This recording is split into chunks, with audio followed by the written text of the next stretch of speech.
Hello and welcome. This is Dominus Rael. So I wanted to talk about the latest episodes of Invincible and the Boys. So I really enjoyed the latest episode of Invincible. It was season 4, episode 7. Only one episode left. Only one episode left, which is really sad to me, but I I enjoyed it, so that's not that's not sad to me. So Thrag finally impressed me. Up until this point, I was really feeling like he was a coward. Like he was running away. He had this little skull that he had to protect at any uh, any cost. And I don't know if they wanted him to feel like a wussy, but just seeing him in that episode 6, like flying off, like we gotta go, we're leaving, and like he's saving the skull before anyone else, and he's not involved in any of the fights. I was just like, who is this guy? Like, where is Conquest? I miss Conquest. I was really not happy with Thrag last episode, but they gave him kind of the kind of ridiculously um, stereotypical, like he has been trained to be the greatest of us. It's like, okay, what does that mean? But whatever, I accepted it. We're here, and he was pretty cool. They had him obviously like beat up Oliver, more than beat up Oliver, rip his arm off, and like knock his jaw off. Um, the whole episode, I was really like in my head, like, where is Oliver? Why is no one checking on Oliver? Because he's like 3 years old in real world time, and he's like 16 in his age that he's aged up to because of his fast aging, it looks like. Um, and so that definitely had the pressure feeling on the whole episode. And then, as with every episode, since that girl in the nanotech spacesuit showed up, I'm like, okay, now she's gonna die. Now she's gonna die. I feel like her being there is like only so that everyone constantly is on edge watching because she's constantly in danger and everyone has to constantly stop their own fight just to save her. I mean, I don't dislike her character, but it's just like she feels so under leveled on the power scale compared to everyone else besides the biker guy, but that biker guy's gun is like the craziest weapon ever. Um, but I'll get to that in a second. Uh, so Thrag's team, I thought waiting in the graveyard belt was so. I thought it was an awesome twist. It was like finally something intelligent. You're not making me feel stupid as an audience member. You're actually having the villains see it coming and be ready. And that was just like a nice little twist that they're like, okay, we're gonna go to Viltrum, we're gonna do all this, and then as Invincible is always so good at, it's like, nope, you thought something was gonna happen, but here it is. It's happening way faster. We're already in the action. We're skipping that filler and we're jumping straight to the fight, and so that was really nice. Yeah, so that ray gun, I feel like it's crazy. It's crazy overpowered. I'm like, what is in this gun? Why? How is it the Death Star? So I was confused with the ray gun. I was like, why are Mark Nolan and Thetis like guarding the beam as it flies through the planet? Because they were behind the beam, so the beam was looked like it was going to go through the whole planet all on its own. So I'm not super sure what their part in blowing up the planet was. Like they're like getting their clothes burned off and all this stuff. And realistically, not really to nitpick, but I was thinking like, okay, their clothes are getting burned off, so they're going to be naked when they come out of this, right? But it's like no, only parts of their clothes burned off. Um, when obviously if some of it was going to burn off, I think all of it would burn off. Um, Not that I really care, but it was just the honest thought that I had was like, are we actually? I was like, are we actually committing to this in the middle of the Thrag fight? They're just going to come out naked. Um, but yeah, I still don't. I might. I mean, maybe I missed something about why they had to fly through the core with the beam. Obviously, though, Thrag couldn't like catch the beam and stop it, or he would die. So it's not like they needed to actually guard the beam. I was cool with Thaddeus's death. It didn't, to me, it wasn't a sad thing. I mean, his Optimus Prime voice is cool, but it felt to me like Thaddeus was always going to go for Mark and Oliver and Nolan if they survived after the Viltrumites were gone, because he kind of seems like there must be no Viltrumites left on this planet. I don't know. I guess that was a Thaddeus impression. I've never tried that before, but it just came to me in the moment. Yes, I kind of felt like, I think they even said it in the episode, Thrag was like, he's going to come for you next, which I think was true. So to me, it was like, thanks, Thrag. That was the season 5 villain you just took out for us. So I was kind of cool with Thaddeus dying. And I think like Alan being in charge now is better. Alan's obviously, like, in my opinion, a great character. So more Alan I'm cool with. I will say too about his girlfriend, I think she's his girlfriend, not his wife. I feel like it's kind of crazy that she's always in danger because she doesn't seem to have any powers. I mean that she's always on like she's in the area. I'm like, with how often Invincible loves to just like kill and maim, I'm shocked she hasn't been hurt at all. Not that I want her to be, but I'm just like, have her be a desk clerk. Although their planet even got attacked in the episode 6, so even a desk clerk, maybe she's safer on the battlefield in the Star Trek ship. I don't know. The Enterprise. I haven't really seen Star Trek. That's one of those that I'm like, I'll watch one day because I feel like I would love it just from what I've heard about it. I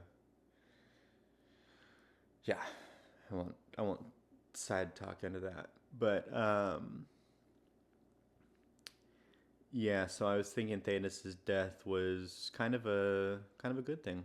I'm sorry, Thaddeus, you were a little extreme. It was like Butcher. I felt like Thaddeus was going to turn into Butcher from The Boys. That's a great way to put it. He even had the soup virus. So it's kind of funny that both shows have the virus thing going on. And I was thinking like, okay, one episode left, it's going to be an Earth invasion, but I still was like, yes, when they said it. So I'm curious to see how much has changed on Earth, because I think it's been like 4 to 6 months. So she's either pregnant or she terminated the pregnancy. And then I feel like I'm still the only one that's worried about Rudy and Monster Girl. I'm like, where are they? Are they 100 now? We're going to get Rudy and Monster Girl back, and they're older than Omni-Man if he was his real age, his physical age. So I feel like I'm the only one still there. But yeah, so we're going to move on to The Boys. I believe it was season 5, episode 3. And I thought it was another good episode. For me, the first episode of the season was the worst so far. I did want more major deaths this season, though. I really want this season. It's probably because I'm like so checked out on the show, and I feel like there's so many characters left that I'm like, I need like the Deep to die. I feel like I've been asking for like the Deep in Black Noir, the new one, to die for like since they were introduced. Both of them whenever they were introduced. But this was kind of like a side thought that I had while watching. This episode really reinforced for me that Soldier Boy is like the ultimate embodiment of toxic masculinity, which I know is like a feminist term, but to me it's a real thing, and it's something that I'm not really a fan of. But in my eyes, it's not really a woke term. It's like a repressed male posturing that is judgmental and looks down on other men that are different, that I feel like I've experienced personally, and I'm just not a fan of it. And that's more of like something I would go into somewhere else. But I'm just like, man, I have known and dealt with Soldier Boy type people before. they weren't as good looking as Jensen Ackles. So I've been a fan of Jensen Ackles for many many years since Supernatural. So I'm like, Jensen, I don't like this behavior, but I like you, so I'll accept it. Uh, but um, I did like that he seems to be like maturing a bit. Like there's obviously the scene with Firecracker, and I'm like, I wouldn't mind Firecracker and Soldier Boy being a couple. I'm like, that's fine. But I liked that scene where he's like almost trying to understand. He's like, that boy is so weird. But then you can tell he's kind of like taking in what Firecracker's saying and like considering it. I thought that was nice. Like maybe he can actually be a father to Homelander, which I'm cool with. I mean, obviously Homelander's evil and he's got to get taken down, and there's no happy ending for him coming, or I would even probably be disappointed. But I mean, he is obviously screwed up in the head from like the lack of parenting. So it's kind of nice to if like Soldier Boy, like imagine like Soldier Boy actually grieving when Homelander died. Like that would be crazy. That would be really good. It would just make it so much more personal. Like he pushed his grandson out of the way in season like 3, but now Homelander, who he called him a disappointment, is like someone he's actually like crying over the fact that he died and like could see some good in him. I'm just imagining that. I would love that. So I do kind of hope that we get something like that. And I would say like that emotional family angle is why I prefer Invincible to The Boys, but I do think that they could do something similar here with Soldier Boy and Homelander.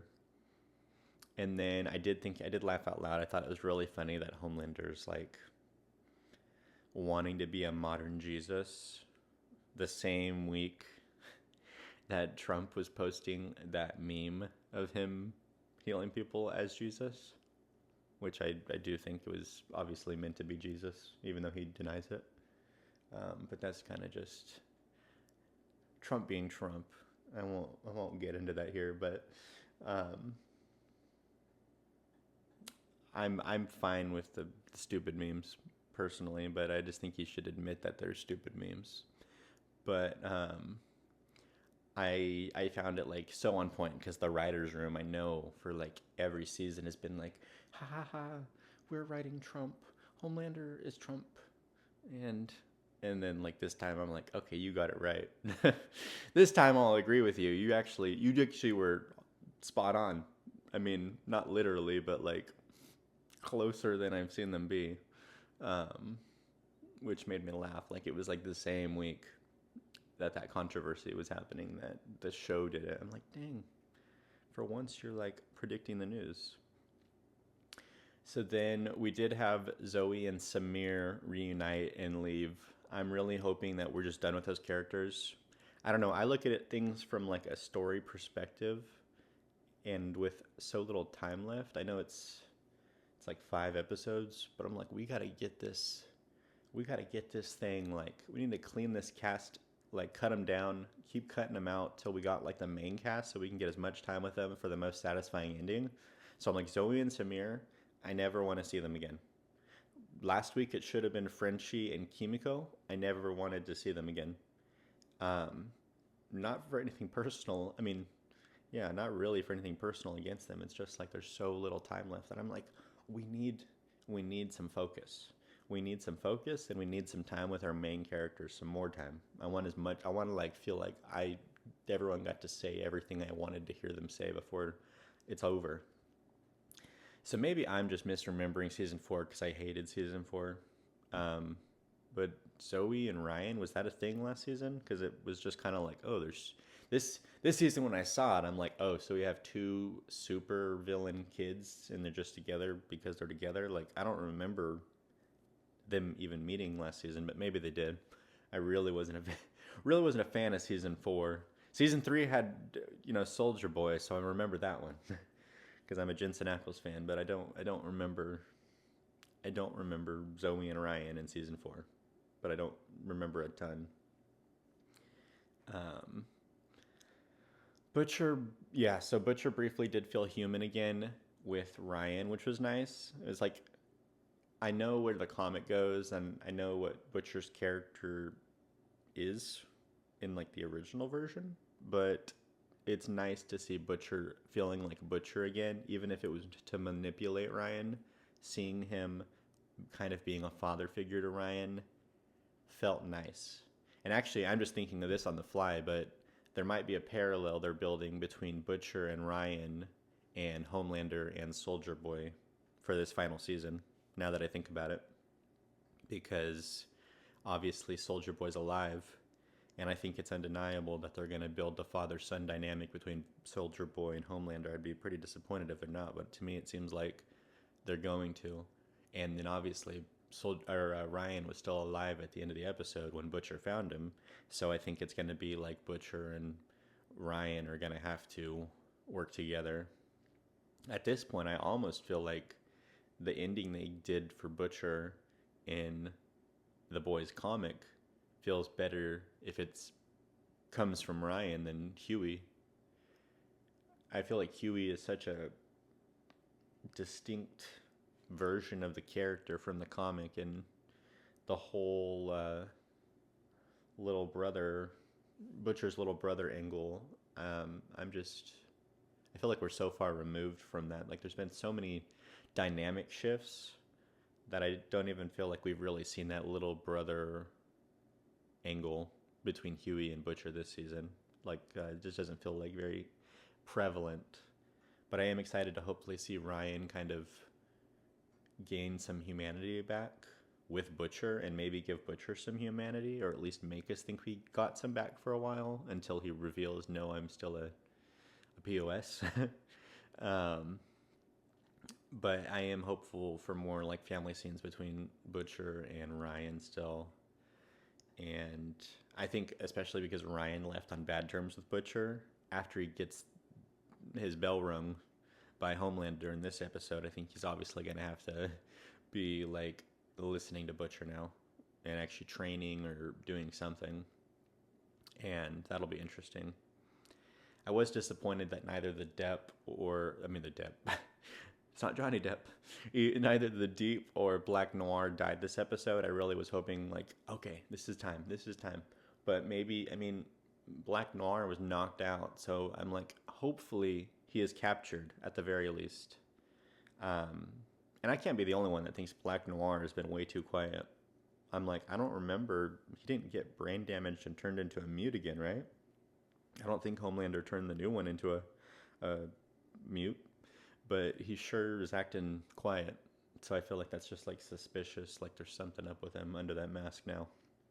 Obviously, I would not want it to be what it was in the comics. At this point in the show, if they did that twist, I think that would be ridiculous.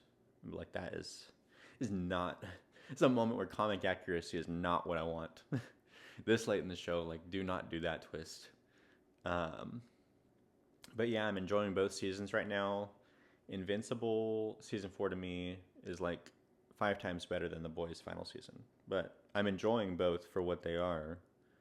I've loved every season of Invincible. Like, literally the only complaint I ever had with Invincible was what everyone had with Invincible, which was Amber in season 1. Other than that, the seasons of, I know people are like, oh, the seasons, like season 2, I think people said like season 2 was slow, or season 3 had bad animation. I see those complaints, but I'm like, I never had that issue. If I look at it from that perspective, I could get a bad vibe from it, but that's me like I just didn't experience that. That would be me like shifting perspectives, buying into a narrative that I just never was affected by. So it's like, why would I, if I'm enjoying the show, why would I try to nitpick it to suddenly not enjoy it? I've really been impressed by Invincible. I think it has a great escalation every season and great character dynamics that feel real and like alive, which is why I'm like, where's Rudy and Monster Girl? They're not even my favorite characters, but it's not even the real Rudy. But I still want them back because it's just like the cast is important. But yeah, The Boys season 1 for me was like Breaking Bad level. I was obsessed with The Boys season 1. I was like, this is the greatest show since Breaking Bad when it aired. And if it wasn't for the nudity, I would have been like showing it to everyone. But I'm like, that stuff just diminishes the people that I can recommend the show to, which, of course, it's got way worse. So, but I just feel like the seasons have gotten worse and worse for the boys since season one. I would say like season two is worse than season one. Season three is worse than season two. Season four is worse than season three. But so far, I feel like maybe season five is slightly better than season four. So the downward trend is kind of broken for the second. I mean, the season's early. There's still 5 episodes left, so we'll see if that sticks. But for now, that's how it's been for me. So yeah, I've been Dominus Rael, and let me know what you all think so far. And don't spoil Invincible the comic for me, because yeah, I know there's spoilers out there, but I avoid those. And that's why I'm not predicting things for the show. I mean, I guess I am predicting things for the show, but my predictions are purely predictions. That's why I'm not predicting things for the boys, because I've read the boys comic back in season one, because I was so obsessed with season one. I literally sat down and read the whole boys series, and the show was so much better than the comic. The comic, I mean, was interesting, but at the time, now the show feels like the comic. But again, that's like a whole nother topic. But yeah, those are my thoughts. I want to hear your thoughts. Let me know in the comments. Deuces.